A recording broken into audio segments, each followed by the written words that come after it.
I got into real estate. I was selling drugs and someone told me real estate pays more money. So I got into real estate. So many people's credit got messed up during COVID. They changed the rules around. They'll do a 500 credit score if you have 10% down. So if you're buying a $500,000 house, you need $50K down. If you don't want to put 10% down, you need a 580 credit score minimum. If you're the average person doing like $5,000, depositing a couple checks, bank don't give a shit about you. They're using your money to give it to richer people than you. Now, if you're making six figures and you're doing big transactions with your bank, then I'd say go to your bank because they'll probably hook you up where there's the most dads, the most families. The most common house buyer is our families. You're looking for good family areas, good dads, good fathers. That's where the money's at. I don't care if I offend people. I'm not here to play into your social media gimmicks. I'm here to make you money. They think the interest rate going down is going to save them. The interest rate's good for you and me. The interest rate's good for millionaires and billionaires. It ain't good for them. They don't have the capital to compete with us.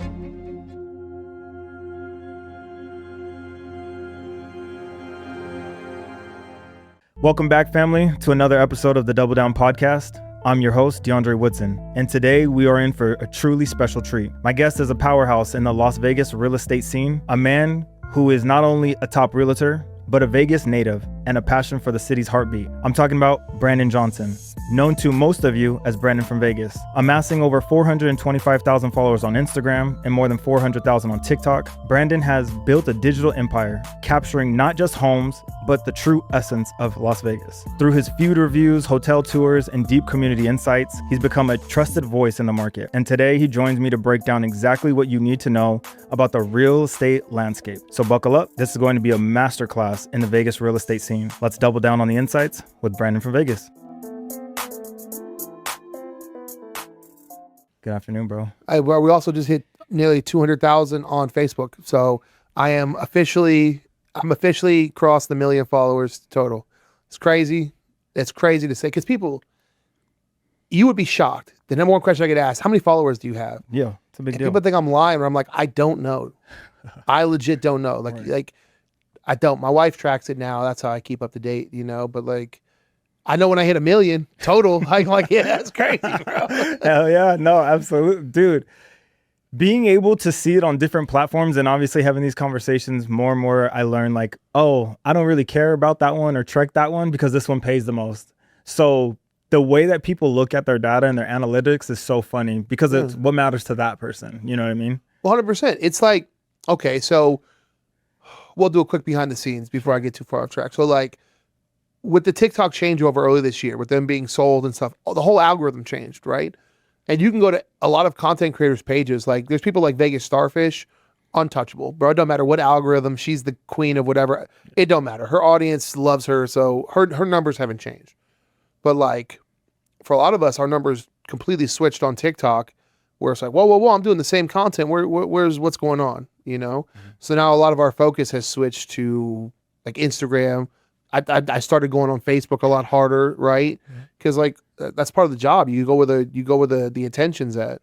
Absolutely. You got to follow it. You know what I mean? And Meta's number one. It is. Yeah, what it is. I'm about to start jumping on Twitter, man. My boy put me on, man. Yeah. He said nobody's posting on X right now. He goes, X, if you hit a certain number, X pays dividends too. I never heard that. So me neither. But look, I got into real estate.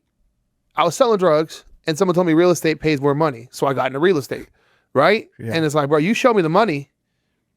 And by selling drugs, guys, I was a sales manager at a cannabis thing, right? I forgot. I realized what I said. There you go.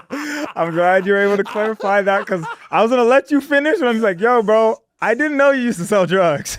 I didn't know Brandon Johnson from the streets. I know Brandon from Vegas. You know what I mean? Oh, shit, bro. I had to pause real quick. No. But no, it's like social media is crazy, man. It's so much like my other job in real estate where it's like you got to go where the money goes, right? Like I used to post on TikTok all the time because that's where the money went. That's where I was generating leads and all that stuff for my business. The second that slowed down, I was like, well, where's it at? Is it on Facebook? Great. I'm on Facebook now. All the old people are on Facebook too. Oh man, they're so spiteful. And bro, look, if you ever want to feel better about like your childhood, just go on Facebook and realize how many of your parents are still the same loser. Like, damn. Straight up, dude. Because like the average age of Facebook is like 50 plus, right? Yeah. And bro, me and my wife laugh. We don't look at our Facebook comments anymore. I don't. I post a video on Facebook and I don't even know how well it does. I just let it go because we would look at the first comment, and the top comment, the highest rated comment was always, it don't matter if I was posting a house or a restaurant or a charity. I posted a video on Costco where every year I feed this entire Title I school. I go to Costco, I buy 300 pizzas, 300 hot dogs, 300 this. I just feed the whole school. The first comment was like, why'd you buy him hot Costco? You couldn't have bought him anything healthier. That was the #1 highest rated comment. So no matter what you do on Facebook, it like caters to the most spiteful, hateful people. And they're also social, like Facebook has the highest average age. Yeah. It's just our parents being the same spiteful, sad motherfuckers they always, can I curse? I always forget to ask you. Yeah. The same spiteful, sad motherfuckers they always been, bro. It's crazy. What's up, risk takers? Welcome back to the Double Down Podcast. I'm your host, DeAndre Woodson. And if you're ready to stop playing small and start building the empire you are meant for, you're in exactly the right place. Before we dive in today's game-changing episode, do me a quick favor. If you're listening on audio right now, smash that follow button and leave me a 5-star rating. It literally takes you 3 seconds. And if you're watching on YouTube, hit subscribe, ring that notification bell, so you never miss the strategies that could change your entire life. And Facebook right now is paying the most because they're trying to get the audience back to Facebook. So you saying that is kind of funny and like, come back to being a degenerate. We want you to be degenerate over here. We need you to be degenerate over here. Dog, Facebook was getting, dog, people don't understand this, man. TikTok was killing Facebook and Instagram so badly. Like, no one could have predicted this. No one could have predicted this. TikTok was literally like, I mean, you'll remember, like, Instagram and Facebook changed their entire model to mimic TikTok. To remember what TikTok was doing. Yeah. Everything TikTok did, Instagram had that shit like a week later, bro. They were getting killed. Yeah. Which is kind of why a lot of people think Zuckerberg forced that sale. Oh yeah. You know what I mean? 100%. Forced that sale a little bit. Yeah. And then everyone got had to like sign over all of their information is now on TikTok, and then TikTok lost all of their users. 100%. Follow the money. 100% follow the money. That's why the Twitch stream. I'm gonna get into Twitch streaming, man. These people, that's who's really killing it, man. That's a totally different ball game, and like the commitment. I've talked to a couple streamers. Yeah. Nuts. No, yeah. I thought this was difficult. That's next level, dude. People want your whole life. People want your whole life. Mm-hmm. Like when you go out, they want to follow you through the whole day. Yeah. They want to follow you through the whole meal. Like people want me to, like, what people want is me to go to like down to Vegas and like have the camera rolling the whole time. Yeah. Watch how they want to see me like, here's how I tip the valet. Here's how and that's why I won't do it, because I don't want people to, people still think I get treated nicely because I'm Brandon from Vegas. And it's just because it's the old Vegas rule. It's just. Dog, do you remember when those two streamers met each other on Las Vegas Boulevard and that one got shot? Yeah. Live. It's that on camera. On camera. Girlfriend watched it. The world or whoever was in that stream watched this dude get murdered. Yeah. And then, yeah, you can't go to the courtroom and try to beat that case. No, it's on stream. It's on stream. What are you going to deny? Yeah. Right? Yeah. Like, no, I can't, man. The streamer, like, shout out. If you stream, I got nothing but the utmost respect for you, because that is a full-time job. Straight up, full-time job. 100%. Dude, thank you for segueing and sidetracking this whole complete episode. Let's get it back on track. But now for whatever you actually come here for, I want to be able to have the real honest truth conversation about purchasing a home, dude. Okay. I know there's this huge debate right now. Yes. And you spoke to it a little bit off of camera. Hammer tells everyone, dude, don't make big purchases. Don't spend money on your girlfriend. Don't buy a house. Don't buy a car. That's for like the younger generation, and in the older generation, Cardone is like, never buy a home. You know what I mean? You just buy investment properties, or you buy, he obviously has the Cardone fund, and then they buy huge stuff, right? So that's nevertheless. But there's this right now deep conversation, and we're in that demographic, in that age group where we're having a little bit higher conversations, where I'm being told, and everyone knows, like, I run a credit repair company and a funding company. My number one reason for most of my clients coming to me to get their credit repaired was to purchase that home. Mm-hmm. That's no longer the conversation.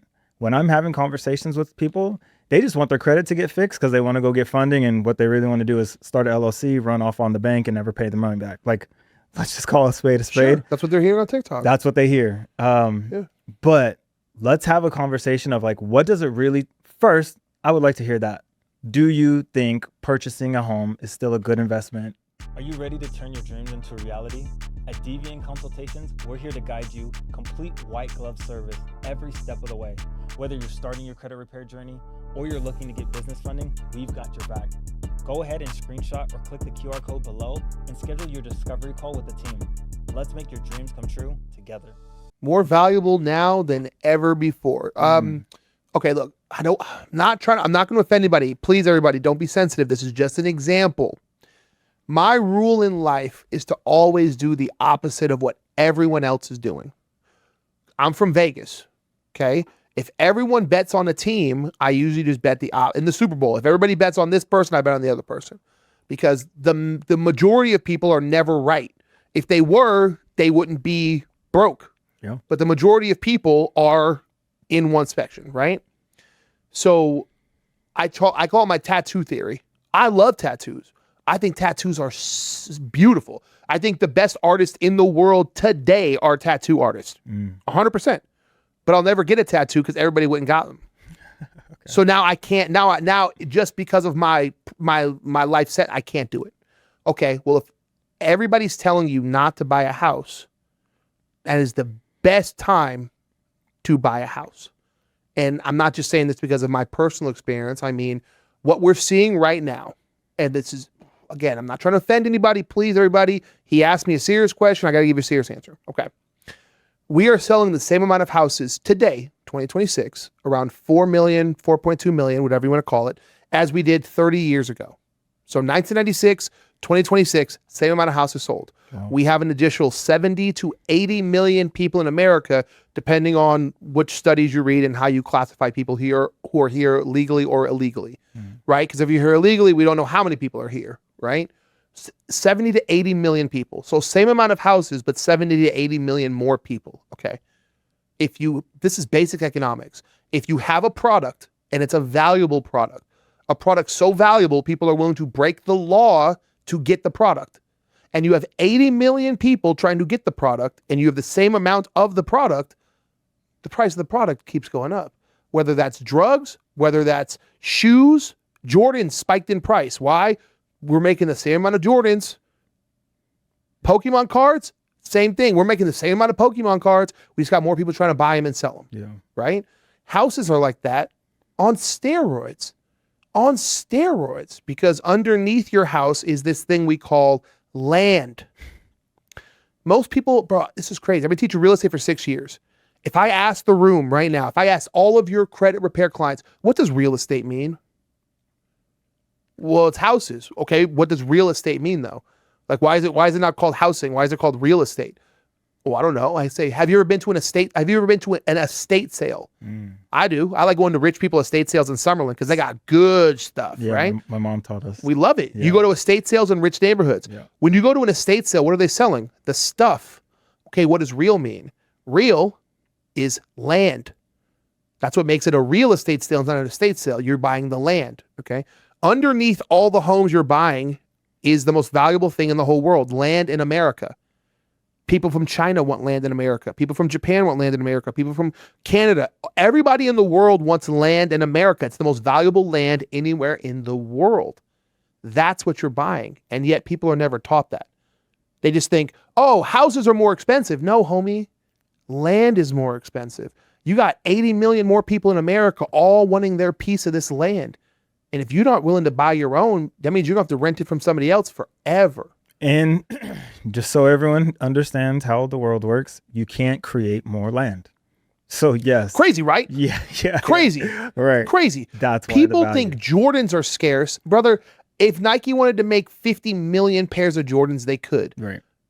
You can't make more land, Doug. You can't make more land. And you can't make more, like, okay, why is California expensive? Because their land has, you can go skiing at night. You can go surfing in the morning. You can go to the beach. You can go to Hollywood. They got wine, like they got all kinds of jobs, agriculture, things to do. The land is valuable, right? People still refuse to accept that concept of like the land is what's valuable. The earth, what you're paying for. Because, not to drag, how much do you know about like 10th century England or like Middle Ages, Dark Ages, any sort of like pre Renaissance era history? Very little. I know barbers, like the barber spinning things. Okay. Yeah. Well, you know about knights and King Arthur. Have you seen Game of Thrones? No. You didn't see Game of Thrones? Not Damn. into it. Okay. Yeah. But you know about knights and kings and all that stuff, right? Okay. We do the Renaissance Fair at Sunset Park. This is okay. Perfect. Then just let's take us to the Renaissance Fair. Okay. So you're the king of England, 14th, 15th, 16th, 17th century. You're the king of England, right? You rule over the most valuable piece of land on earth at the time. Okay. You don't have a car, a train, a plane. You have a horse. That's the fastest way you can travel. How can you collect taxes? How can you rule over all of England from a horse? You got to stay in your kingdom, bro. How do you collect money? How do you know people 400 miles west are paying their taxes? How do you do it? Right? Yeah. So what you do is you have what's called a duke or a lord. Lord's the most popular word. Okay. You know, you've seen the old movies. Yeah. Lord Highsmith, Lord such and such, whatever. Lord Farquaad. Lord Farquaad. Perfect. Lord. Yeah. Why is he not King Farquaad? Yeah. That's simple. The king was the king. The Lord existed because when you got named a Lord, you got two things. You got the title of Lord and you got a deed to a piece of land. So if you were the Lord of Highsbury, what that meant was you have the deed to Highsbury. All the land in Highbury was yours. And people who lived on Highbury had to pay you for the land because you were the Lord of Highsbury. Of the land of Highbury. Okay? You were the Lord of the land and they had to pay you taxes for your land. Okay. So just flip the words to today's term. What did we call people who worked that land? We called them peasants. It didn't matter if you made armor. It didn't matter if you made shoes. It didn't matter if you were a cobbler. It didn't matter if you were a stone worker, if you were a barber, if you were a doctor. You paid that Lord for his land, right? Because he had a title and a deed. All right, my friend, when you buy a house in 2026, the first two things that they give you is a title and a deed. You are Lord of 123 Main Street, and anybody who wants to live on your property pays you money to use your land. That's why we still call them landlords. We just move the words around to make people feel better about themselves. So I ask you again, if you have a landlord, what does that make you? If you're not the Lord, that means you're the peasant. Nothing's changed. And I'm telling people, I'm saying I put this in the most inflammatory way on purpose. To get them to understand. I want to hurt your feelings. I want to hurt your feelings. Because when you think of a peasant, you think of like some sloppy little kid in a rag. Dude, you could be an armor smith, jacked, selling armor, making good money. You were still a peasant, dude. You still didn't own the land your armory was on top of. In fact, the only way to get land was to be in... Fuck, crazy, bro. This is going to blow your mind. The only way to get land... You ever watch the movie Gladiator? Yep. I promise I'm going to keep us on top of it. I promise. I got you. The reward that they offered Maximus, they said, don't become the king. We'll give you 200 acres out in the countryside. You and your family can live beautiful. The only way to get land, if you weren't a king or a lord, was to be so high ranking in the army that when you retired, they gave you a piece of land for you to retire on. Here, in service to the king, here's your land. You didn't die 20 years of sword fighting. Here's your land, right? Go away.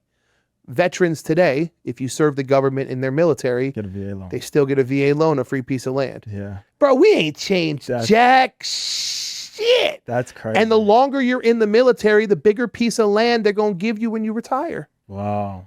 We ain't changed nothing. And yet people consistently, and you see it in my lives, when I tell them that they're peasants, why are you insulting us? I don't think a peasant is an insult. I don't see it as insulting to be a peasant. You work very hard for your money. You are a skilled laborer, but you're still a peasant. You still pay a lord for the right to use their land. Yeah. So yeah, I mean, long-winded way to get all to the encompassing answer.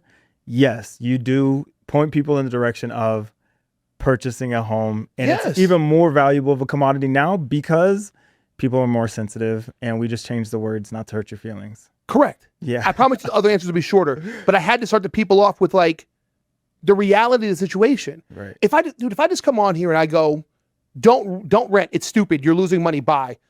They won't get it. feel it. Yeah. Oh, hey, my rent's $900 cheaper a month. Okay, so you're saving $10,800 a year. Great. I'm making $20,000 in equity. They don't, if I just give them the numbers straight up, they won't care. No. Brother, I've tried. You do it in credit repair all the time. Yep. You tell people, hey, fix your credit, you can borrow they don't care. The only time you can get them to do the right thing is when what? They think they can scam somebody out of a bunch of money. Right? Yeah. So they need that good or bad. Look, I'm not here to judge nobody. Right. They need that emotional pull, because what your clients aren't thinking of, like, they're not thinking of the scam. They're thinking of what they're going to do with all the money. Right. That's the emotional pull. I can buy things, right? You have to emotionally jar people out of this renter lifestyle, right? Grant Cardone is a prophet. Okay. Caleb Hammer is a prophet. They say things, people believe them. People don't even fact check these people. They just believe them. It's a religion. And if I'm going to break you from your religion, I'm not going to do it with facts and numbers. I have to emotionally pull you away from that shit. That was a good point. Caleb Hammer is right. Young people right now, his audience is people who are in debt, massive debt. So his advice to them is great advice. Stop spending money. Dave Ramsey, Grant Cardone are speaking to older people without children and families. If you're childless in your 50s and 60s, go ahead and rent. You don't have kids to support, do whatever. But we're people who are in our 20s, 30s, and 40s. We're still trying to build equity, build lives, have children, have families. Like, doing that on a rental budget is insane. Yeah. And I think what you said inside of it all, of the opportunity when you do become a homeowner, I don't think people really truly understand like the benefits of it. One, obviously, like, you have a place to live forever. You can't be kicked out. I think that should be number one on top of the pyramid list, and you can't really sway it, right? You have to have somewhere to live. One day, if you are a renter, if you're a landlord and they choose to get a divorce, they're like, we're selling the property because we want to split the profits. I hate this woman. I hate this man. You have 30 days. It's over. You have to go. You know what I mean? So I think put that at the top of the list. Number one, you always have somewhere to live. That's safe and sound. You need that to survive. Number two, I think you hit it on the head though, is building the equity inside of this piece of property that you're consistently paying your mortgage on. You don't build equity renting. Actually, your landlord is building equity off of you paying your landlord every month to live in their place. And I don't think people get it. It's a free loan. It's free. It's a free loan. It's essentially free. And people, I understand because I have these conversations. I am also on multiple pieces of property, so I have renters. And just so that they all know, I'm sure they're smart enough to figure this out, but my water bill, my trash bill, my HOA, it's all included in your rent to me that I pay. How are you going to make money if you're paying the bills? No. And I'm not staying there. And every night I'm freaking out that you're going to call me because you broke something in my house. I have to make something. There has to be some compensation for the risk taken. Absolutely. That's the thing that I find. My audience is mostly people in the 25 to 45 range. Yeah. And the biggest thing I have to get to understand is like, dude, there has to be okay, why don't you start a business? Oh, I could lose money. Oh, so you're saying there's a risk. Yeah. Okay.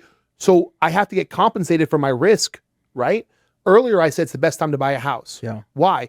People aren't willing to take the risk, which means there's a financial compensation for being the one willing to take the risk. Gotcha. You having multiple properties, do you know how much risk you're carrying? Oh, If something goes sour, you have 2 mortgages under your name. Yep. If your renters damage something in your house, that's under your name. 100%. You're responsible for these things, right? Yep. Well, what did Peter Parker say? With great power comes great responsibility. On the other hand, with great responsibility comes great power. Same concept. Absolutely.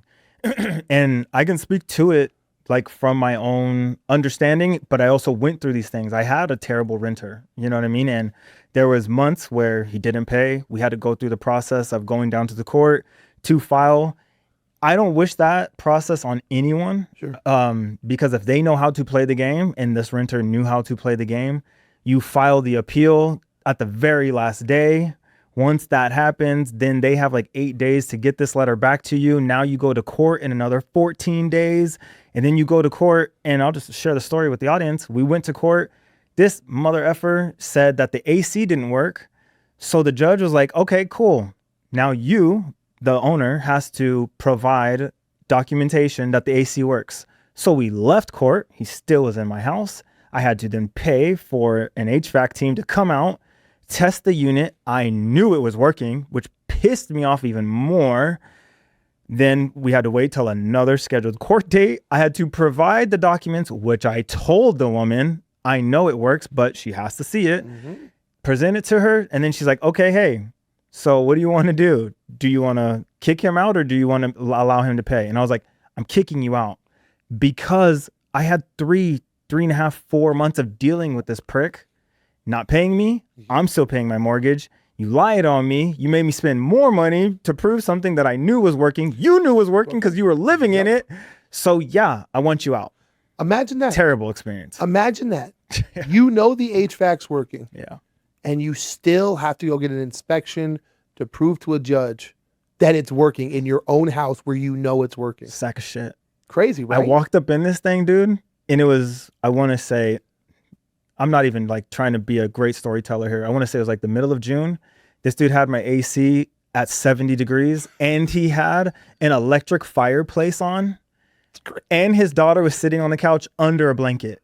That's crazy. When I went in with the HVAC, dude, I was pissed.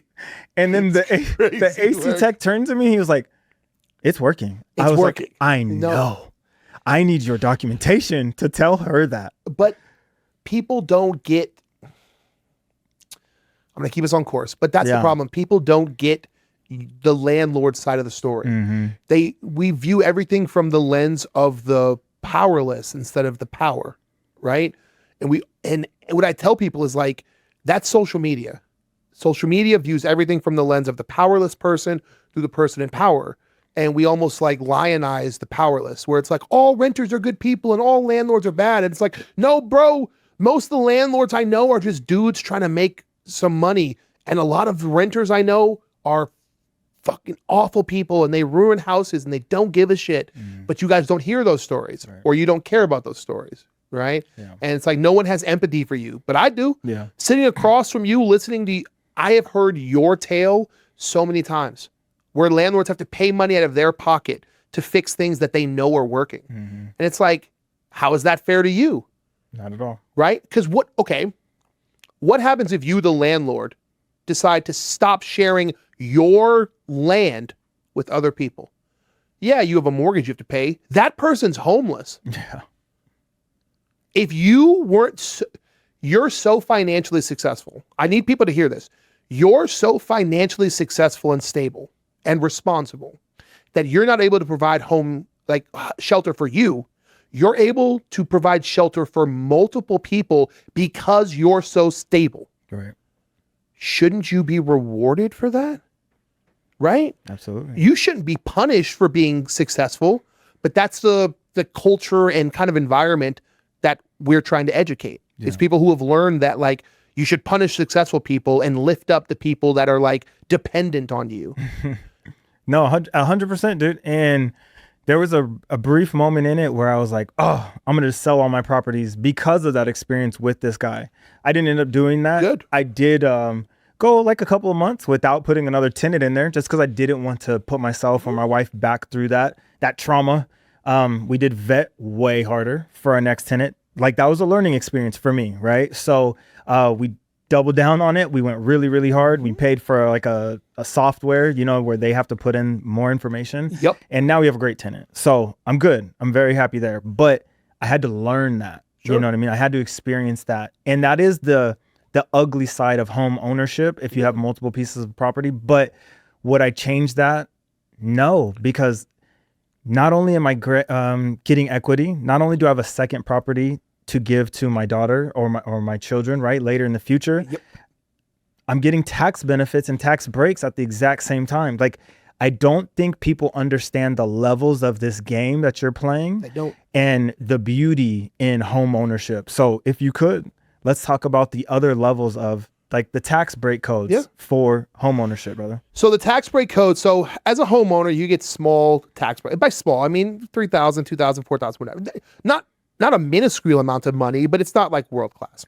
When you're an investor like yourself, and by an investor, that means the home is registered as non-owner occupied, right? Which means you put 20% down, or you've lived in the house for a year, which means you're capable of renting it out full time. Okay. When the property is non-owner occupied, what the state considers you, what the federal government considers is that you are providing housing for another member of society. They reward that because you are now a tax collector for the government. You are helping them collect taxes from a person who otherwise would be unhoused. The government doesn't like unhoused people, not because they're wholesome, good people, because you can't collect taxes from an unhoused person. You don't know where they're spending their money. Okay. Yeah. Your house is also depreciating. What that means is the house when did you buy your investment property? This was 8 years. So 2018? 2018. Yeah. Your house is not as good as it was 8 years ago. Right. It's a depreciating asset. It's the same reason sports owners buy. Why do you think billionaires are buying stadiums? They don't want the sports team is great. The stadium is a depreciating asset. They can write it off because they're like, the chairs are getting worse, the building's getting worse, everything's getting worse every year, and I get to write off for that. Right? Huge part of being an investment property owner is that you get to collect the depreciating asset on your home. You get the tax benefits from providing housing for others. You generate all of the equity from the property. You have a property, like you said, to pass on to future generations. You can keep that house. You can keep that property in your house for the rest of your life. Absolutely. For the rest of your life, your family, doesn't matter how expansive it gets, has a property that, oh, let's say they're falling on hard times. I got you. Oh, you want to go to school? You need some place to stay? I got you. Oh man, you're struggling with this. Don't worry. I got you. Right? Yep.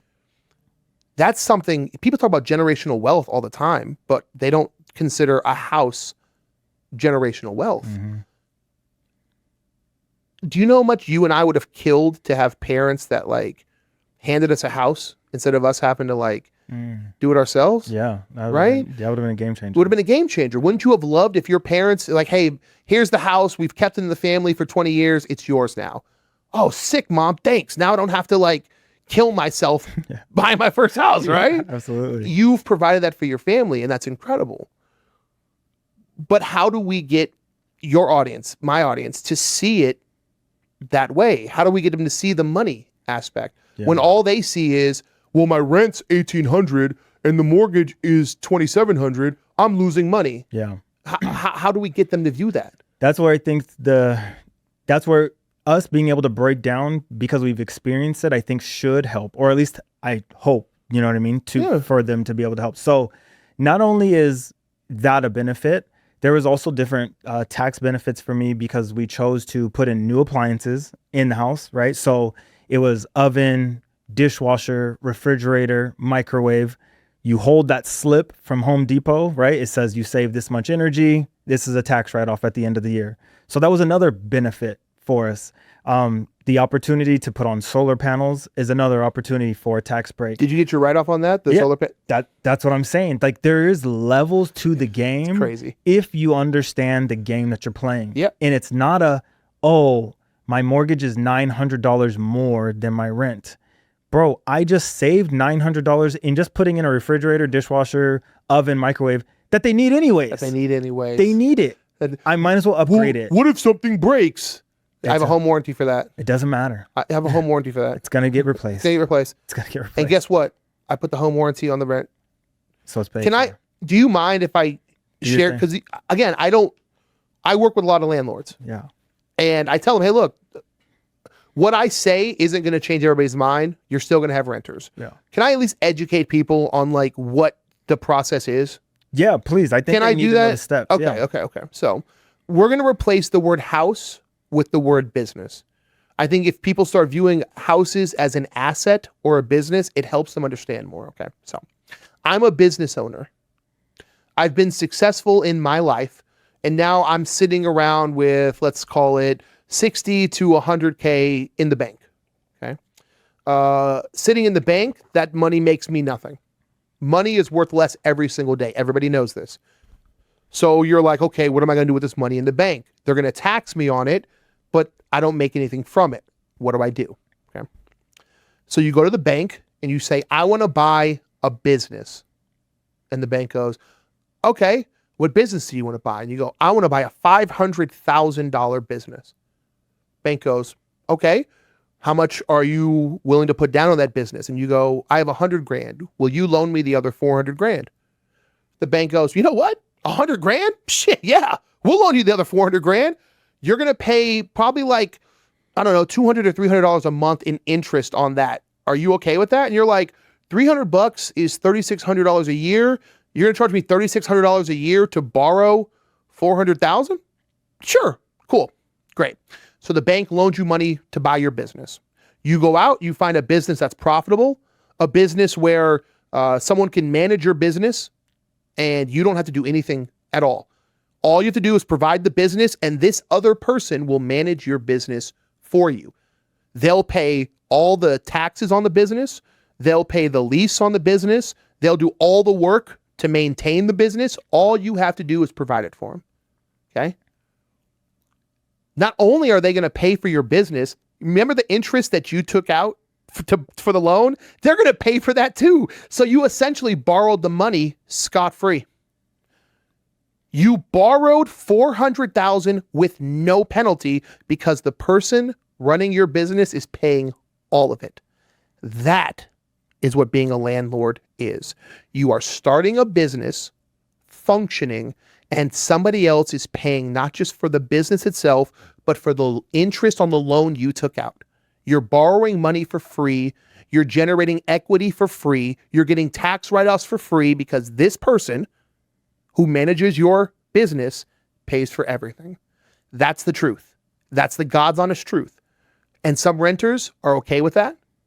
And some people hearing this are going to be like, whoa, whoa, whoa. I don't like that.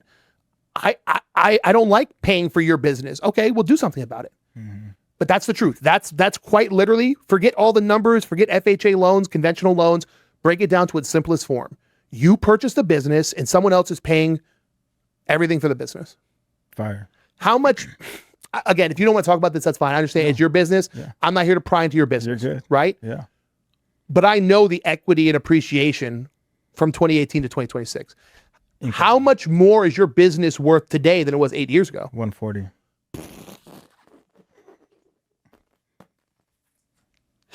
Do people understand what he just told you? Is that his business has almost generated $20,000 a year in profit without him doing anything? Do you guys understand? That's just profit. Mm-hmm. That's just profit.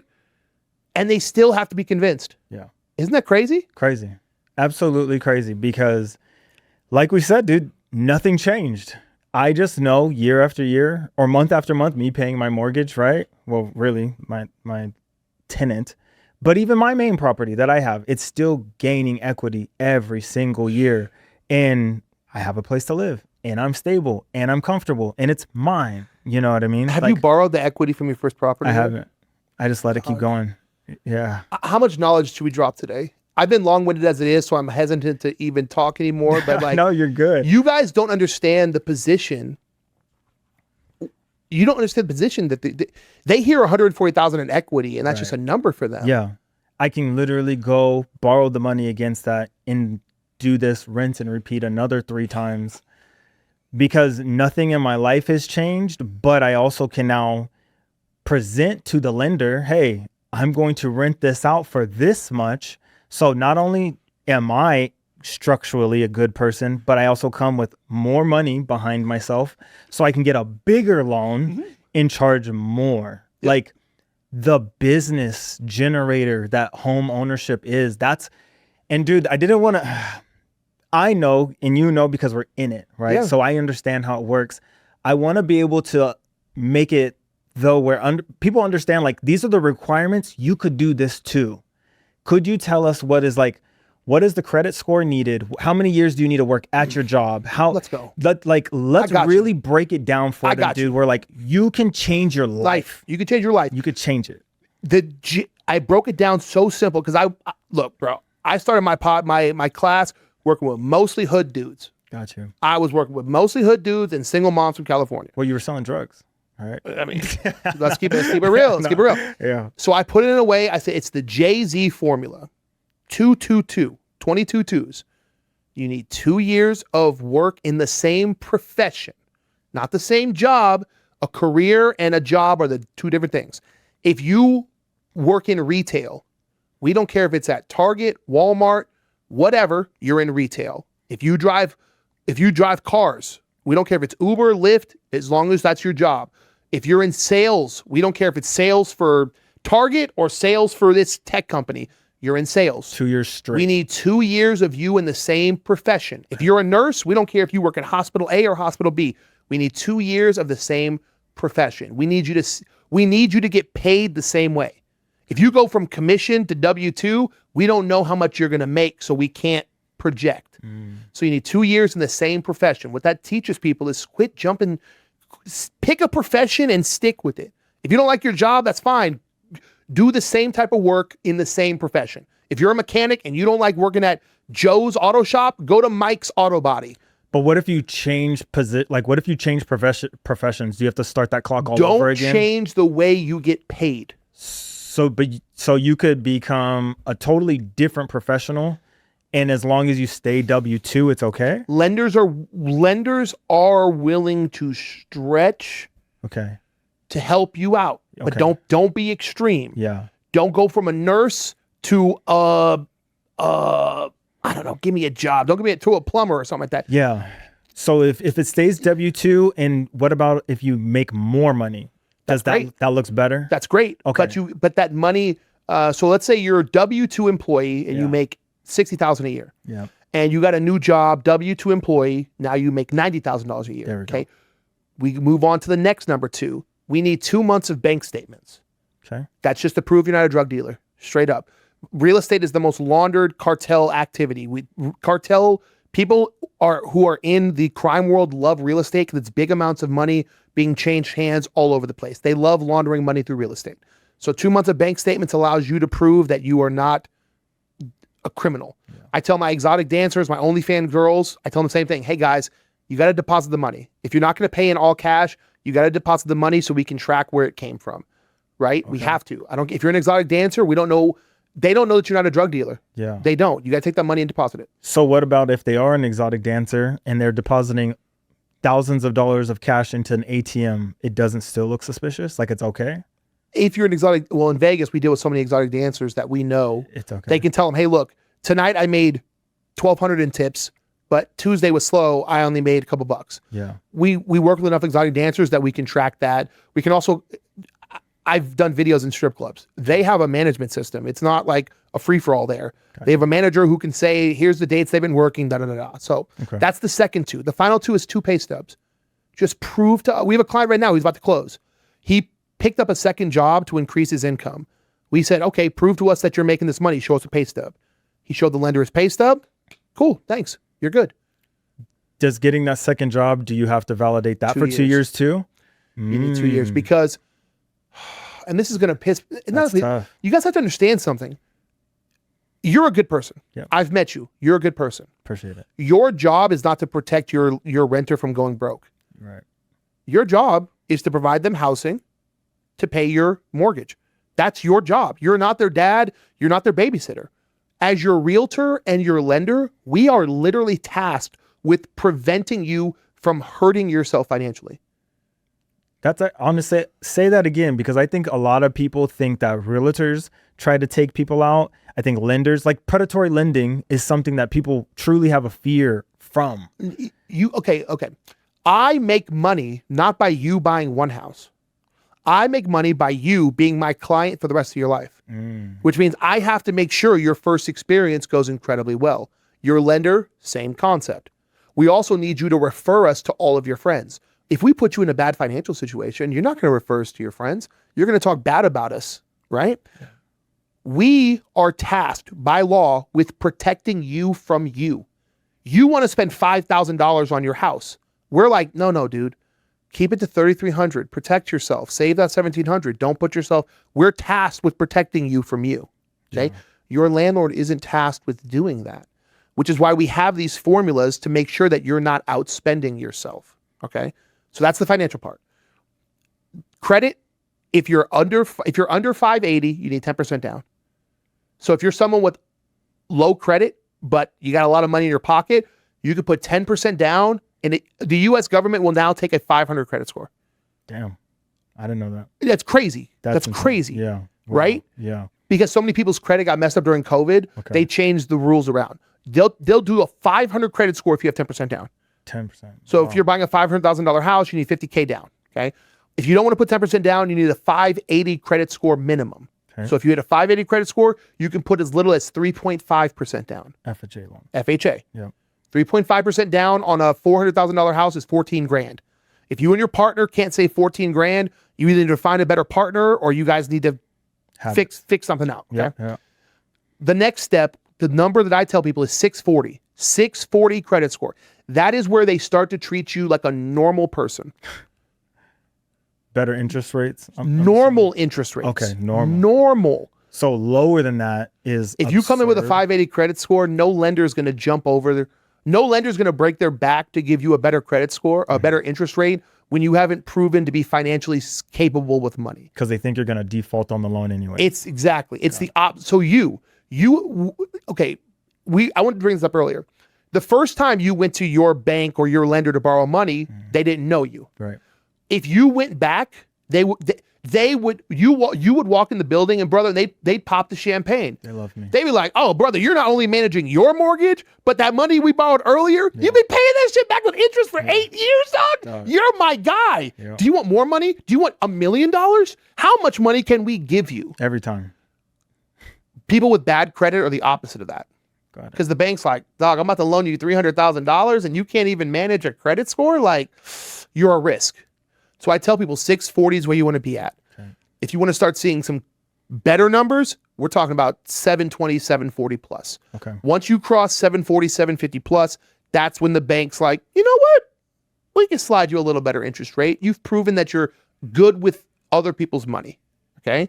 So 640 credit score, 3.5% down, have the same job or the same profession for 2 years, have bank statements, have pay stubs. It really is that easy. That's it. It really is that easy. Yeah. Okay. Swear to God. If we're keeping this to just the very basic facts, America makes it nowhere in the world can you get this much house for this little down. Nowhere. You cannot walk into Mexico and be like, I want that house for 3% down. It does not work. It's only here. That's the American dream. Okay. American dream checklist. Boom, boom, boom. I'm ready now. Okay.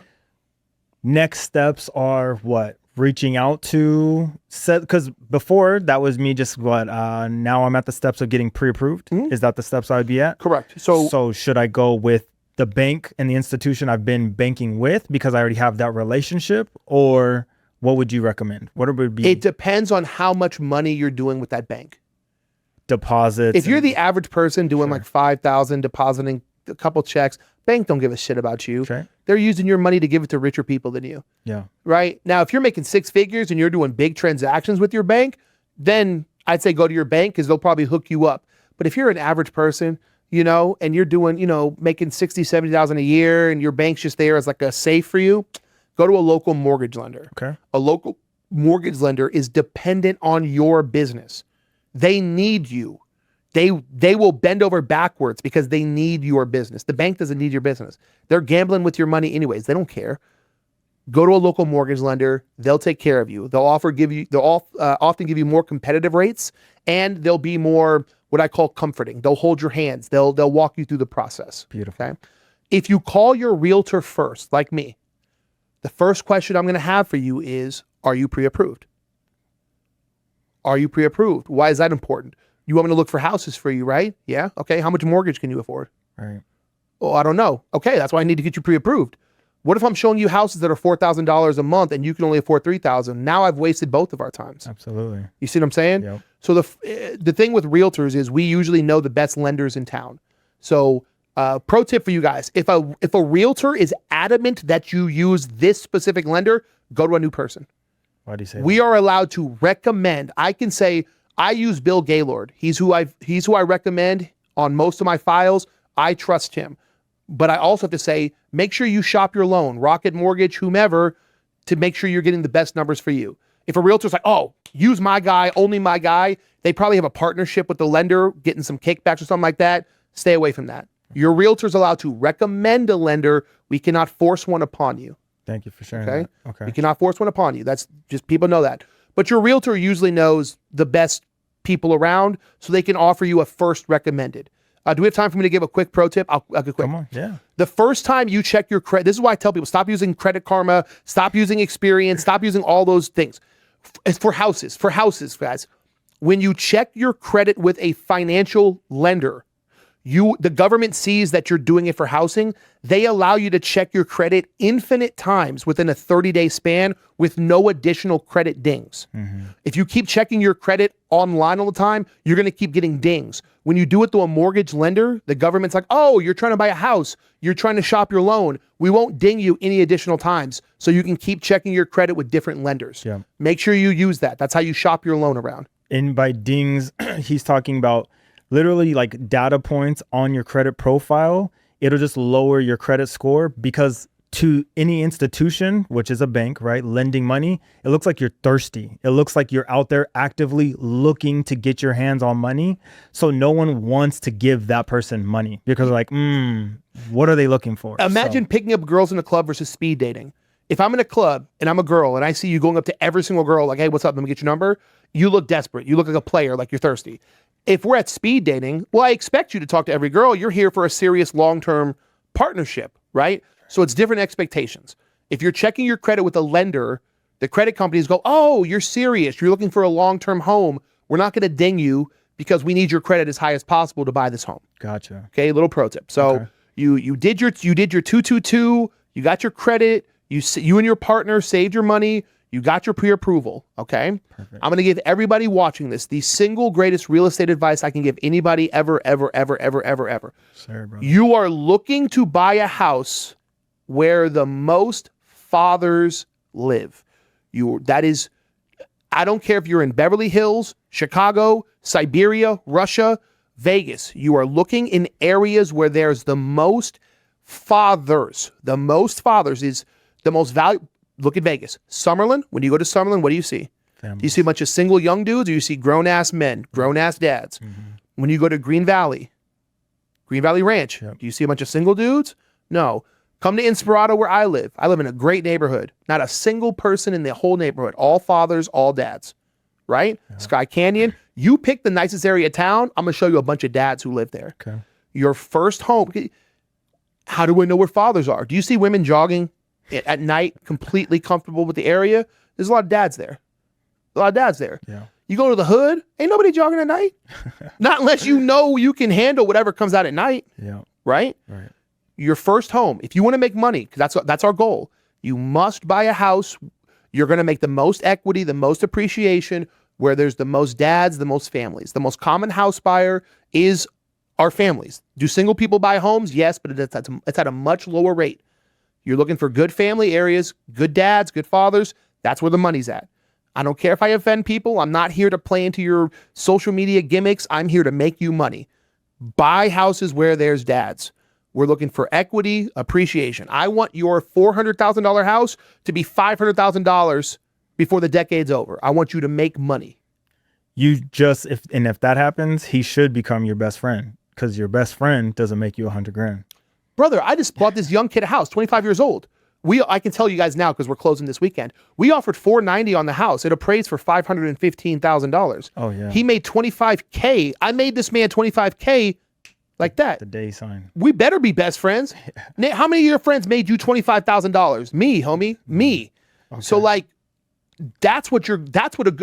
I'm not here to open doors, bruh. Yeah. You can look at the house on Zillow. You can swipe through Zillow. You can go to my TikTok videos and I will walk you through the house on FaceTime. As soon as we leave this podcast, I'm going to go walk a man in Utah through a $700,000 house on FaceTime so he can look at it. Wow. My job is to make you money.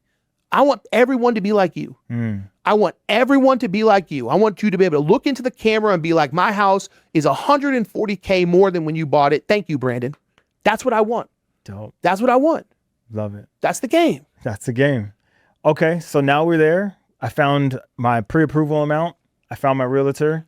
Now we're going through, obviously, you already know this. Everyone goes to Zillow. Everyone goes to Redfin. They fall in love with photos, right? Yep. Let's say they actually do pick a house. What is this process like of putting in an offer, waiting for the offer to get accepted? What does it look like to do the due diligence period and finding a home inspector? Okay, I'll keep everything brief. We'll keep everything brief. Okay, the average escrow is 30 days. It can be shorter, it can be longer, but that's just the average, what the contract states, 30 days, okay?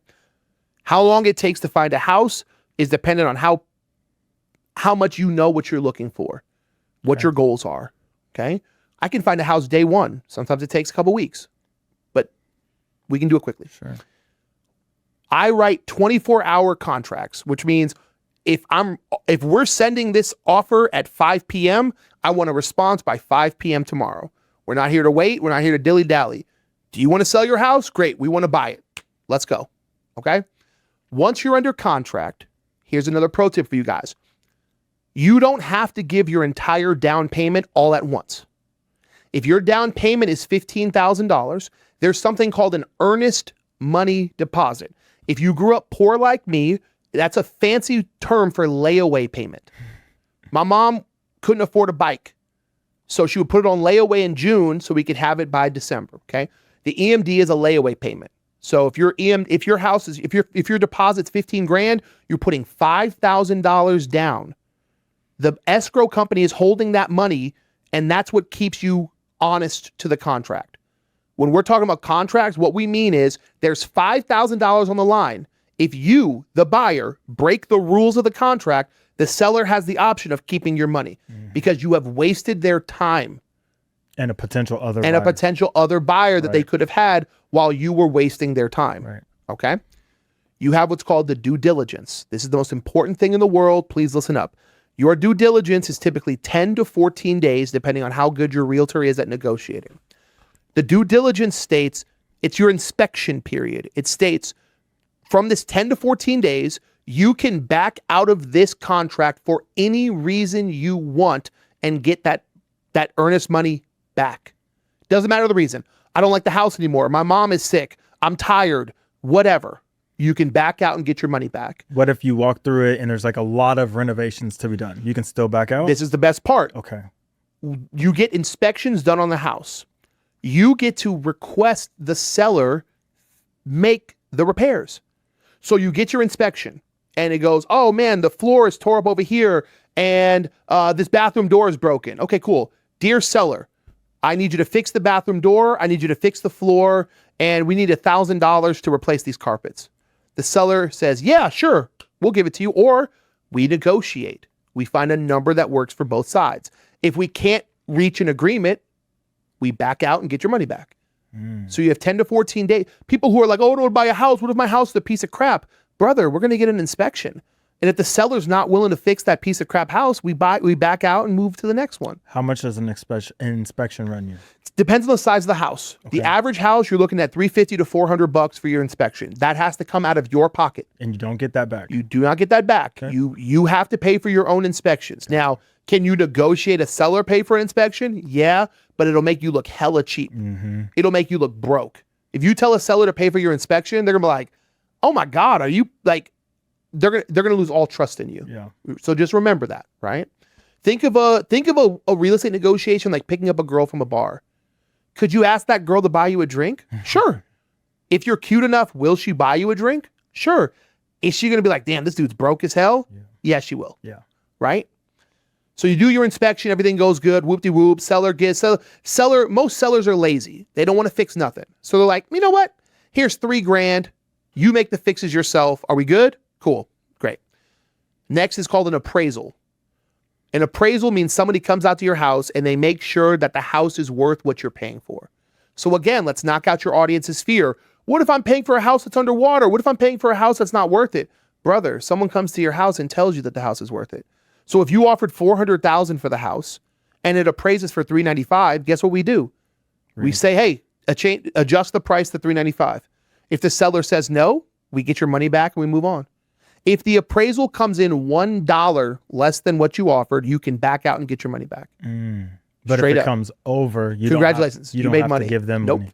Nope. Okay. This is why house buying's dope. Yeah. If the appraisal comes in under, they lower the price. If it comes in over, you keep the money. Do you pay for the appraisal too? It's part of your loan package. Okay. So you In don't- special situations, everybody listen to me, it's special. Your lender can't, if you are very, very tight on money, and remember, you can't lie to your lender about money. They're going through your entire financial profile. Yeah. If you are super, super tight on money, your realtor and your lender can combine to help you cover your appraisal. But you better be real tight on money because the appraisal's like $500 to $600. They'll know because they're looking through your bank statements every month. We know everything about you financially. Yeah. You can't lie to us. Yeah. You can't hide the money from us. And just in case this, for anyone who's in the audience watching this today, this doesn't have to be a quick turnaround where you meet Brandon and in 30 days you close. Yes. It can be a relationship 30, 45, 60, 90 because you haven't decided that you found the right house. But just be aware, you cannot mess up and slip up and change your habits that got you approved to introduce yourself to Brandon. You gotta stay on course. So again, take that with a grain of salt. If you know you have poor habits or it was a long shot for you to get over the finish line to meet Brandon and start the house purchasing process, do not be picky because now you have to live every single penny, counting every single thing on your best behavior, not spending credit cards, not missing a papayment. Because you miss a payment, you're jacked. It's instant. You're starting all over again. You know what I mean? So I'm just saying this not to strike fear in purchasing a home. Have an understanding of the strategy that you have to play this game of understanding of like, okay, I'm good and I'm satisfied for the next 5 to 6 months to find my banger of a house. I know every time I go to Taco Bell, I know every single time. Like me, I had to like know my haircut appointments and my braiding appointments because they wanted to know, do you have to always spend $200 a month? I'm like, I kind of do. I can't stop. I'm in front of the camera all the time. You have to be honest. I had to be honest. You have to be honest. So you need to have that understanding. If you know you have bad habits or if you know something's about us, you better pull the trigger right away because 100%. next month you're going to start all over again. When I was going to buy my house, the lender and my accountant. Okay, look, I've never said this on any podcast ever. Let's do it. During my peak of social media, I was spending anywhere from $3,000 to $5,000 a month on eating out and doing activities in Vegas. Okay. And my lender was like, bro, what are you doing? And I'm like, that's my marketing. I have to do this. And he's like, you can't get rid of this number. I said, I cannot shrink that number. If I don't do that number, I don't generate business. I have to spend that number. And they're looking at you making X amount, so Yes. you continue to have to spend Y. There's a thing, and everybody at home can do this. Everybody at home can do it. It's called your debt to income ratio. Gotcha. What that means is when you get your little bank statement from Chase that you like to pretend doesn't exist, but you know it's there, on your banking app, you can print out your monthly statements. Every time you make money, which for most people is twice a month, most people don't have a second source of income, you circle in blue, I made money. Then every time you spend money, you circle in red. Take the red number divided by the blue number. That's your debt to income ratio. That's all that the bank or lender gives a shit about. That's all they care about. Is there a specific number that we should try to get You under? want 40% or low. 40%. If you're doing FHA, we can go up to 50%. In special situations, we can go to like 55% if you make enough income. I was just about to say, brother, I know people who make 120 grand a year but can't qualify because they're spending 130 grand a year. Right. Yeah. I know people who make 60 grand a year who can qualify because their debt's like 10 grand. They've managed to keep their debt incredibly low. There we go. Which is why Caleb Hammer and Dave Ramsey both tell you, control your debt. Yeah. Most people make enough money, brother. I swear to God. Right. I swear to God, most couples in America make enough money to buy a home. They just have too much debt to buy a home, right? So you go through the process, you don't spend money, you don't run up your credit card, whoop-de-whoop, you finish your appraisal, you finish your inspection. We walk through the house one more time to make sure that the sellers haven't messed up your house, and then we close on the house. And then we close on the house and you get a title and you get a deed and it's yours. It's yours forever. Nobody can take it from you. As long as you pay them property taxes. Matter of fact, I'm going to tell you something I'm not supposed to tell people. The best part about owning a home versus a rental, if you don't, how many chances did you give your renter? 2. 2. Do you know how many chances of not paying my mortgage I get before anybody even tries me? I've never played 6. Wow. Okay. Don't do this, guys. Please don't skip your mortgage payments for 6 months. Please don't do this. Please, I'm begging you as a realtor and as just a general person who likes you, don't do this. But brother, nobody wants your house. The bank doesn't want your house. The bank don't want to pay your water bill, electric bill, power bill. Bank don't want to pay your property taxes. The bank doesn't want your house. They don't want it back. They want you to have it, right? They want the interest on it. Yeah. Okay? Right. But if you don't pay your mortgage for 1 month, nobody's knocking on your door like, hey, you need to leave. Since we're here in Vegas, brother, there's a lot of HOAs. What about HOAs? Do we have to pay those? I would pay my HOA before I pay my mortgage. Really? I rolled my HOA into my mortgage. Dude, I don't mind. Like, when I very first started, I actually like somehow just magically walked into being on the HOA board and I was the secretary. So I understood like the details and the intricacies of it. Mm-hmm. I didn't have any respect for my HOA before that. Now I love them. But I know there's a lot of people who thought we were kind of the bad guys. You know what I mean? Every HOA meeting. Do you have to pay though? Like your HOA? I was on your side. Okay. I was anti-HOA. Gotcha. Till I jumped on my community's HOA board. And I see how many, and I live in a nice neighborhood. Yeah. And I see how many people just blatantly break the rules. Yeah. There are certain people out there that don't give a flying F that they live in a community. They don't. To answer your question, you must pay your HOA bills. When you go to buy your house, you get this document called a CIC report or an HOA resale package. It states all the powers and rules that your HOA has. You need to read this. I know it's long and I know it's annoying, but you never have to buy a house in an HOA you don't like. If you read through seriously, when you get the HOA documents, you have 5 days to cancel the purchase of the house. So if you open your HOA and it says you can't paint your house brown and you want to paint your house brown, you can cancel the contract. What part in the process of purchasing the house do you get that option? Now we're getting deep into the weeds, but I want to give people the answer. Okay. Yeah. The contract in Las Vegas says 15 days from which the contract is signed, they are supposed to provide you the HOA documents. Okay. If they go over that, if by 20 days you don't have the HOA document, you once again can back out and get your money back. So most sellers try to get you that document immediately because it shortens the time that you have to cancel on them. Got it. Okay. Right? Yeah. Once you receive that document, you have 5 days to read through it and cancel. Gotcha. Okay? Pay your HOAs, guys.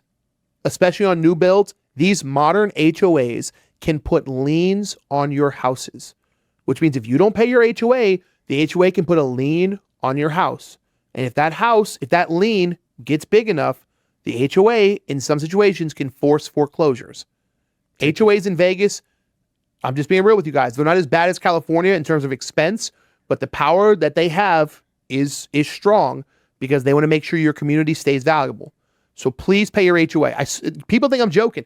I would pay my HOA before I paid my mortgage. My mortgage, the bank will forgive me a whole bunch of times. That HOA, bro? Yeah. No, They're crazy. You're not lying because you'll come into an HOA meeting and there will be people inside the meeting and they're like, okay, so how many people missed HOA this month? And like, if that number increases and rises, the community, right? They're like, kick them out. Kick them out. They're lowering our property value. Yep. We don't want them here. Yep. How come we have to pay our HOA and they don't? Like, they get pissed. And these are people that live inside of the community. It's not the HOA board. The board is getting yelled at by the community members. Thank you for stating that. The HOA does what the community cares about. If I'm paying my HOA every month and my neighbor's paying their HOA every month, what makes you think you're better than us? What makes you think you don't got to pay, but we got to pay? It's the community that gets pissed, right? It's like, bro, we're on a group project.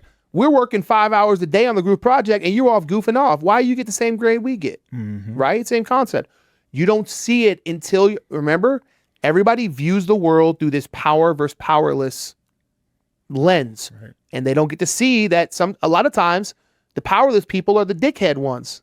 The people in power are just trying to keep them from messing it up for everybody else. Right. 100%. Yeah. Okay. So now we've gone through the entire period. We've re-walked through the home. We've decided they didn't destroy it, right? Now we just sign, we're good, scot-free, nothing else necessary, pay your property taxes. And if your property taxes are enrolled into your loan, so you don't actually see it once a year? Most people. Now, again, people live in different cities and states that are watching this, so I don't want to give bad information. Okay. What you should do to make it easier on yourself, it's the initials PITI. Your principal, which is what you borrowed, your interest, which is what you're paying on the money you borrowed, your taxes, which is your property taxes, and your insurance. All of those should be rolled into your mortgage. If they're not, I would call your lender, call your bank, and make sure that they are all enrolled into one. It just makes it easier to create a budget for each month. Gotcha. I personally rolled my HOA into that number. So everything gets paid at one time. I'm never caught slipping. I never forget. I never miss any payment. Smart. A little tip for you guys. You can treat your house like a savings account. How so? So what I do is every month I called my bank the second I got my house and I said, what's my mortgage? Okay. I want to put $200 extra towards the principal, the money I borrowed. If you don't tell them the principal, they're going to put it towards the interest. Why? Because that's the money they get. They always want to put your money towards the interest because that's what they get paid. You have to tell them, no. Put it towards the principal. So for me, it's like a savings account. Every month, I'm putting $200 more towards my principal, the money I actually owe. That way, when I go to sell my house, the difference between what I owe and what I sell it for is going to be bigger. It's like putting money away now for later. It's like a savings account thing. Gotcha. And I advise everybody do this. One of the biggest mistakes people do is they become homeowners, but they still spend money like a renter. Did you do this? Did you have this problem? I did do this. It's hard to transition, isn't it? It is really, really hard. And it actually got a little bit worse, I would say, because now I'm a homeowner. I'm like, I need all brand new everything. You know what I mean? So that's how I was like, hey, I did all the hard work. I went all these months of not spending my money. My credit score has never been as high. My credit card, it has a complete full limit of $12,000. I'm going to fill my crib. So I got the projector, nice couches, you know what I mean? The rugs. I got everything because I'm a homeowner. People come to my house to party. You know what I mean? Come to my crib.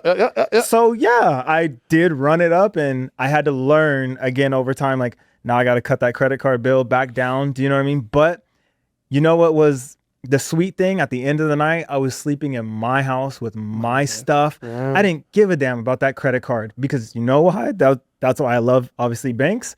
Because without the bank giving me that money, I couldn't have nice stuff in my house. 100%.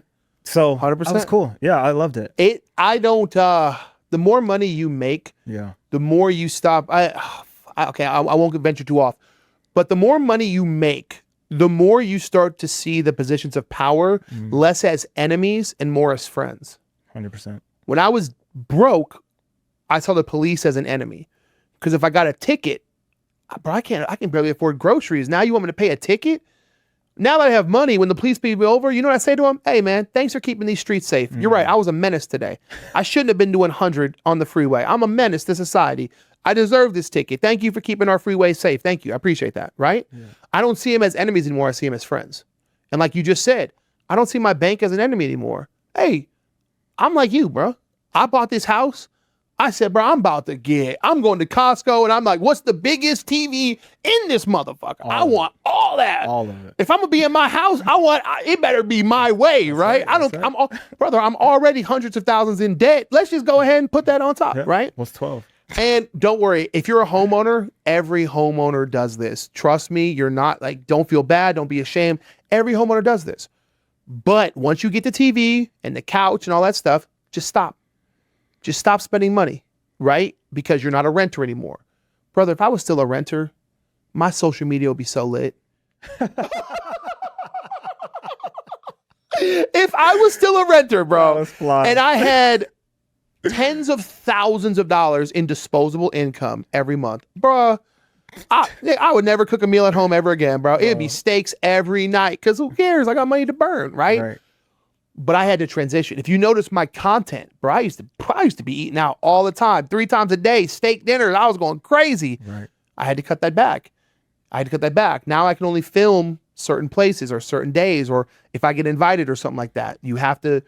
Everything about your lifestyle has to change when you buy a house because you're not a renter anymore. You're a homeowner. Right. You got new responsibilities, right?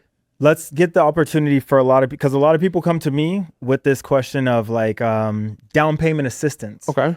I know obviously there's a lot of different programs out there. And then for me, when I was going through this opportunity and experience of purchasing a home, I was looking for down payment assistance programs because I was like, why not? It's free money. You know what I mean? So I was just typing in a bunch of stuff. And there was an actual bank out here, Nevada State Bank, was like, hey, we've just got $4.2 billion to give first-time home buyers and you have to meet these like regulations, right? So first I opened a bank account with them to get the potential of $25,000 down payment assistance. Yep. By the time I turned in all my documents, I got my bank account and I got approved, they were like, we tapped out all the funds. So that sucked. But at the same time, I was like, damn, that's kind of cool. Like $4.2 billion was given away to like help people get home. Help people get homes in Nevada. Yeah. But during that research, I did find another program and they gave me like $9,000 or something. So there's different programs out there for down payment assistance. Can you talk a little bit about that and like how do down payment assistance programs help? And like what is seller's credit? Because I think people don't understand the negotiation opportunity when purchasing a home. There you just heard the negotiation. Right. By the way, you guys, he said a key word and it's called research. You see how he did effort on his own? Like, do you see how big that is to actually like try for something? Yeah. Right? Most people say they want a house, but I'm like, okay, what research have you done? Oh, nothing. Oh, well, you probably don't want it that badly then. Yeah. Right? There are down payment assistance programs out there. Like you said, certain banks or credit unions get them, but the money runs dry very fast because what did I tell you guys earlier? There's 80 million more people in America wanting these homes. And these people are more desperate than you, and they want it more bad than you, badly. And that money runs out like that. Nevada Credit Union just had one. That money ran out like that. Yeah. There's a lot of people who want homes, but down payment assistance programs are out there. There's one in Las Vegas called Home is Possible. They have a special one for teachers and, of course, military, right? But these programs are out here. What they do is in exchange for giving you an upfront amount of money, they typically raise your interest rate to compensate for the money you're given. So you'll pay a larger amount of interest over time, but in compensation, you'll get into the house right now. Yep. And I always tell people, hey, look, whatever gets you into the house now is better than waiting in the future, right? So if you need to use getting a house with down payment assistance isn't the best thing in the whole world, but it's better than renting, okay? As for seller closing cost, sellers cannot give you money directly. That leads back to the whole money laundering cartel thing that we're trying to avoid. What sellers can give you is what's called closing cost, right? Let's say I really like your house, but when I close on this house, the buyer has what's called closing cost. Closing costs are your lender's fee. Remember, your lender has to get paid eventually, and that's where he gets paid. The escrow company, who for handling all the money and stuff, has to get paid. The title company, for checking your title and making sure that somebody else doesn't own your house, they have to get paid. The city of Las Vegas gets paid on every real estate transaction. I didn't know that. You're collecting taxes for the king. Got it. Okay. Las Vegas collects taxes for Nevada. Nevada collects taxes for Washington, D.C. You're just collecting taxes for the king. Everybody's doing the same shit, right? So you got to pay taxes to the king, so they collect their taxes, okay? Those are your closing costs, along with things like your appraisal, things like that, okay?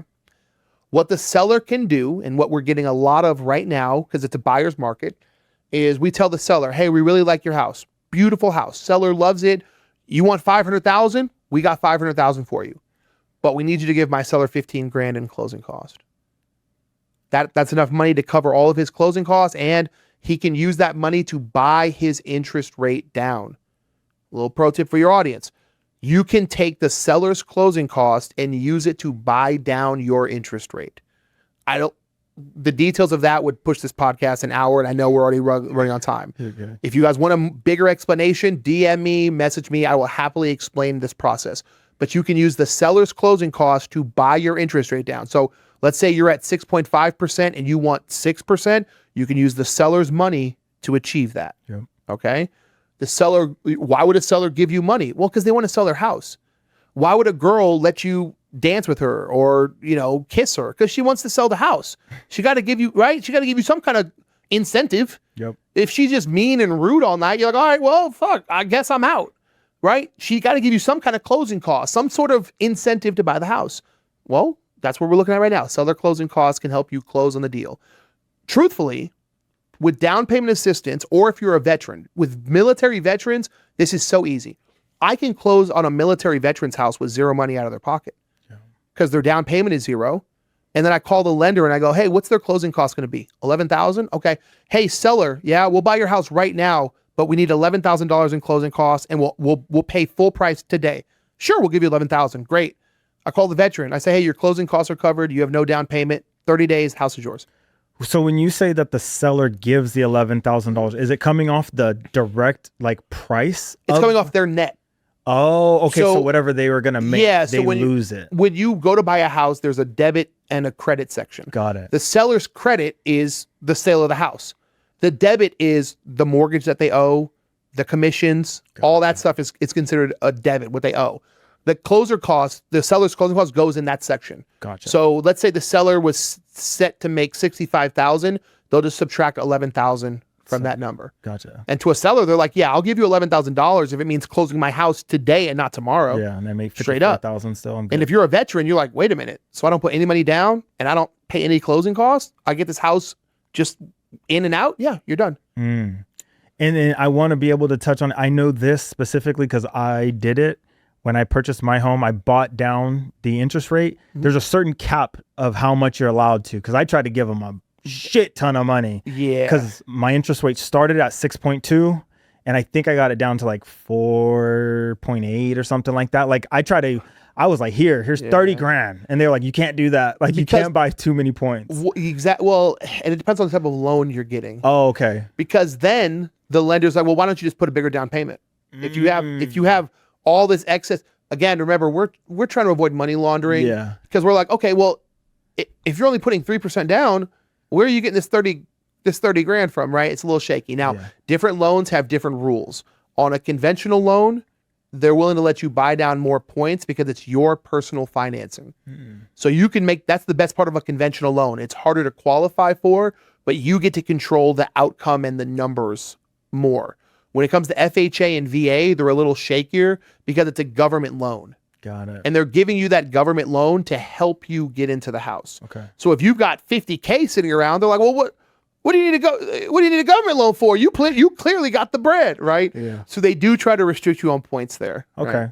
That's cool. Yeah. They didn't tell me that, but that makes a lot of sense. they never. Yeah. They didn't tell me that, but that's cool. They were just like, you can't. They just put a number on it. Do you know how, people don't understand this. Do you know how many rules and regulations the average person has to follow because criminals don't give a fuck? Do you know how many, we should be able to do 100 on the freeway. Yeah. But there's 10 dumb dudes who would do that through a school zone, right, and they ruin it for all of us. There's some criminals out there who have abused the point system, and now we all have to suffer for it. That's the truth. Okay. Same reason I gotta take my shoes off at the airport like some kind of crazy criminal.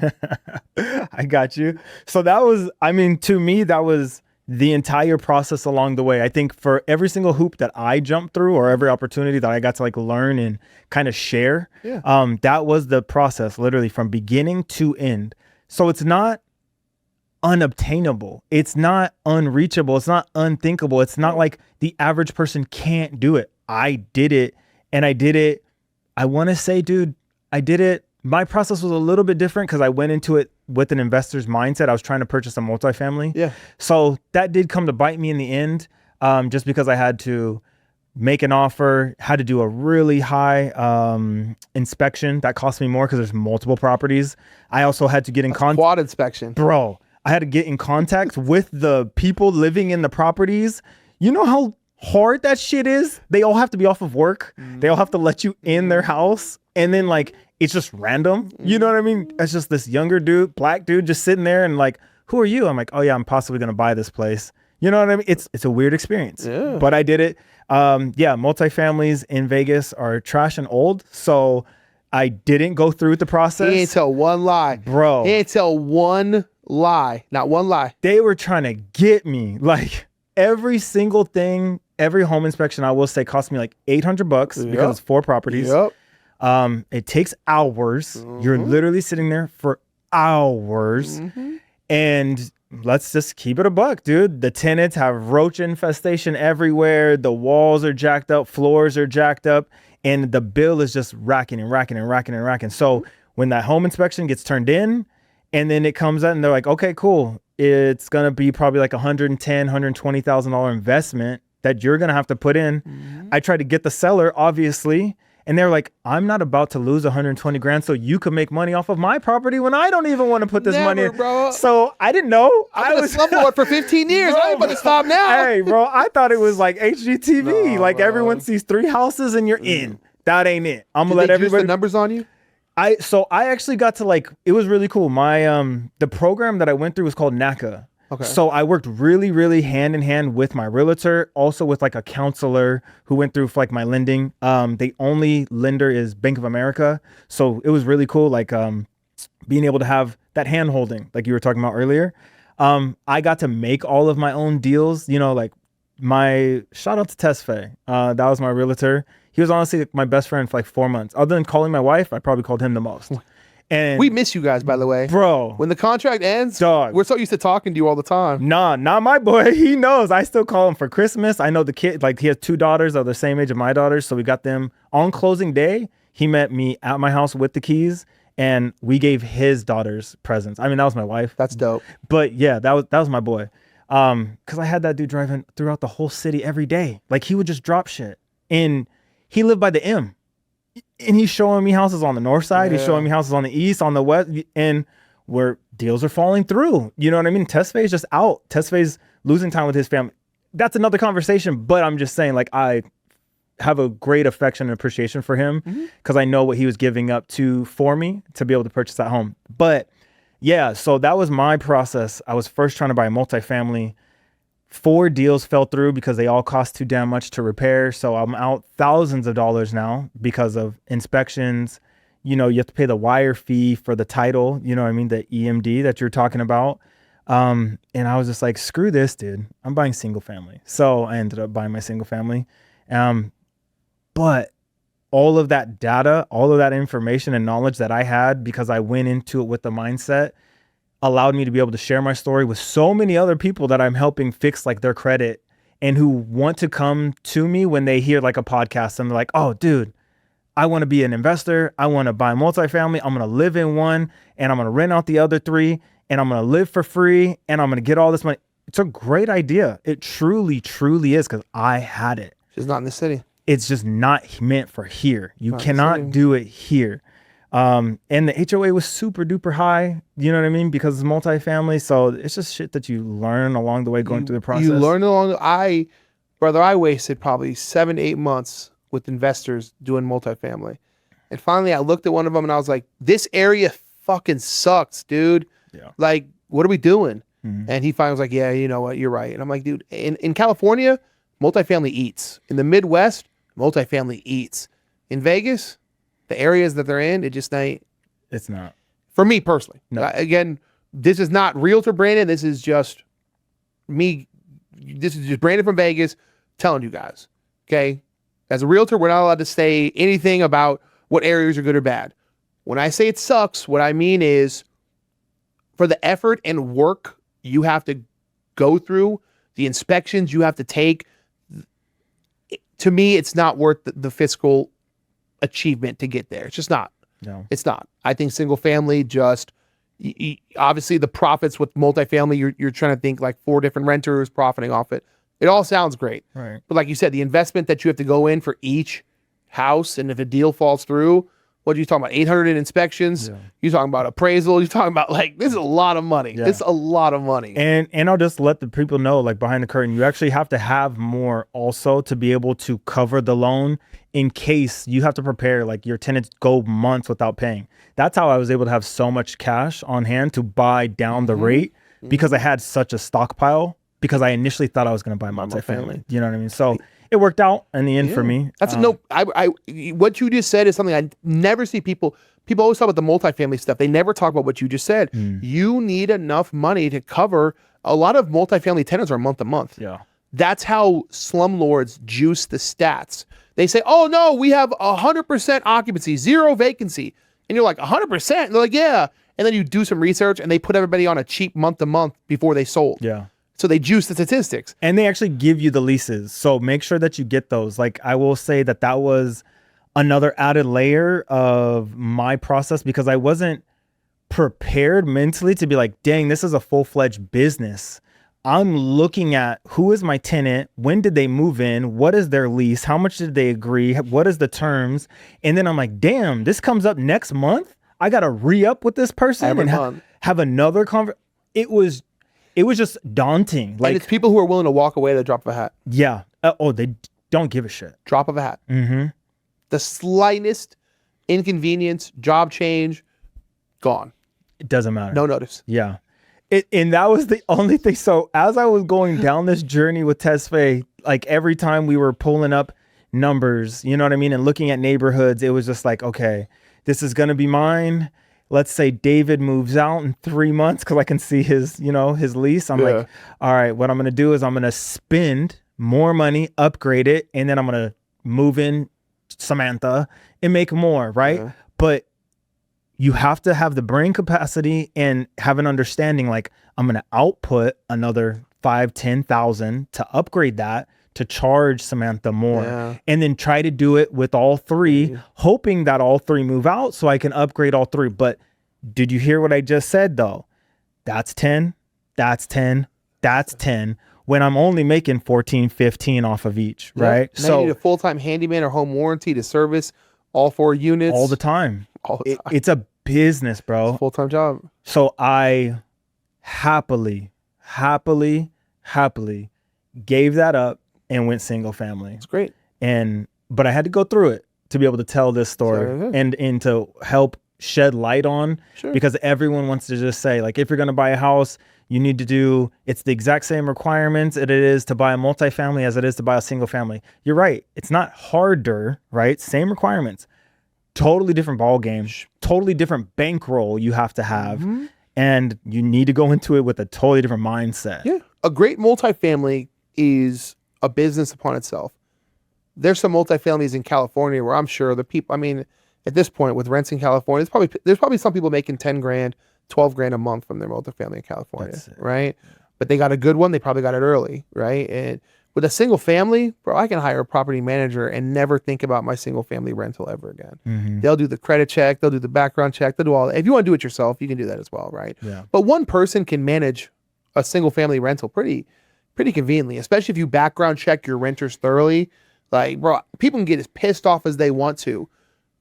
The people I have with higher credit are less problems. Right. Straight up. It's not like a 100 to 0 thing. No. I'm just telling you, people with high credit typically end up being less of a problem because they work so hard to get that good credit score. They don't want to do something stupid to lower it. Right. And they just end up being less of a problem. And I tell, again, what did I say earlier? A couple bad people fuck it up for everybody.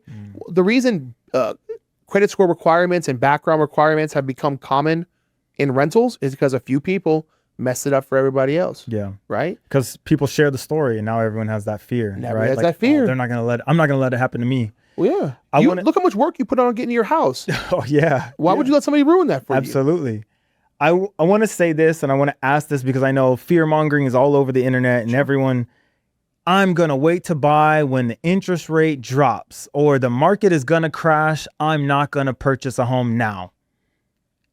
Question A and B. 1, do you ever see the interest rates going back to what it was COVID? B, is there going to be a housing market crash where if you were to buy a house and close on a house this year, that person doesn't get to jump on your social media and be like, F you, Brandon, you told me to buy and the housing market crashed. In 2018, people told me a housing crash was coming. In 2020, COVID, people told me a housing crash was coming. What ended up being the greatest boom in real estate, modern real estate history, people told me a crash was coming. Okay. 2021, they told me a crash was coming. 2022, oh, prices can't keep going up. They did. 2023, oh, a crash is coming. 2024, oh, a crash is coming. 2025, when numbers started going down, oh, here comes the crash. 2026, every single year, there's dozens of people telling me a crash is coming, but they never show back up when it doesn't happen. Right? The dude in 2020 who told me a crash was coming, he's probably missed out on $200,000 in equity with his fear mongering, right? Millennials, our generation, was so traumatized by because we were mostly kids during that time. Right. We were traumatized by that housing attack, traumatized to the point where we think that there's a housing crash around every corner. That's not going to happen. Besides the Great Depression and 2008, the real estate market has a better record than the Golden State Warriors. The real estate market is 75-6, which means only 6 years has it not returned value to the customer. That's an insane track record. And yet people still think that there's a crash around every corner, which you take advantage of that. The second question was about interest rates. Brother, if the interest rates went back to 4% or 3%, the average American would never own a house again. Not going to happen. Here's how it would go. Yeah. Billionaires, Jeff Bezos, Elon Musk, would buy 10,000 houses at a time. Who cares? It's 3% down payment. Who cares? 3% interest rate. Who cares? They would buy 10,000 houses at a time. Okay. Once those billionaires and hedge fund groups were done buying houses, okay, now the millionaires would step in. Oh, I got equity. Like you have 140K in equity. Oh, shit. The interest rate's only 3%. Cool. I'll put my 140K equity. I'll buy this house here. I'll buy that house here. Right. And then the people like me, small time investors, I'd be like, oh, 3% interest rate. Shoot. How much money are you going to loan me? 200K? Great. I want that house and that house. Yep. By the time all of us were done feasting on houses, there would be a small pool left for the average first-time home buyer. And that price would shoot to the moon because all of us would be jacking up the home price, right? If the interest rates ever dip below, I'd say 5%, I think the average or first-time home buyer is screwed. Damn. They're screwed. How can they compete with you and me? You've been at it since 2018. You're 10 years ahead of these kids. How are they going to compete with you? You got so much more equity and capital than they do. Oh, hi, I'm a first-time home buyer. I'm going to bid $500,000 on this home. You're like, all right, cool, 510.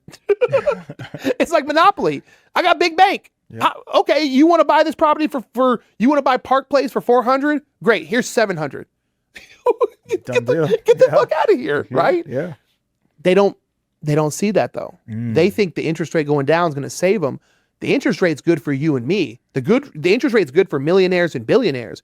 It ain't good for them. They don't have the capital to compete with us. So in actuality, the interest rate staying high is good for the average American. They don't see it that way. They don't see it that way. They don't see it that way.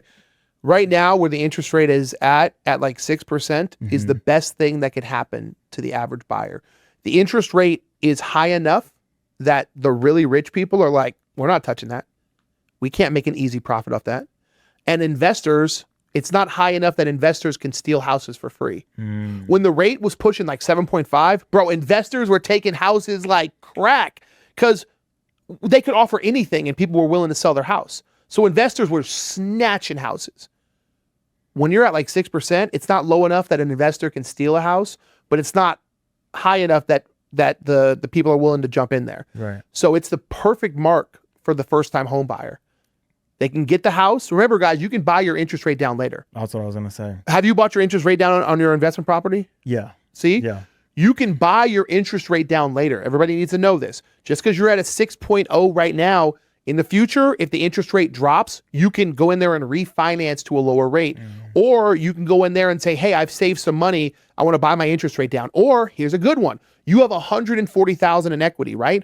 You could call your lender and go, hey, you know that equity I have? Yeah, I want to use that to buy down my interest rate. Yep. Your house can quite literally pay for itself. You can make enough equity on your house that you can use it to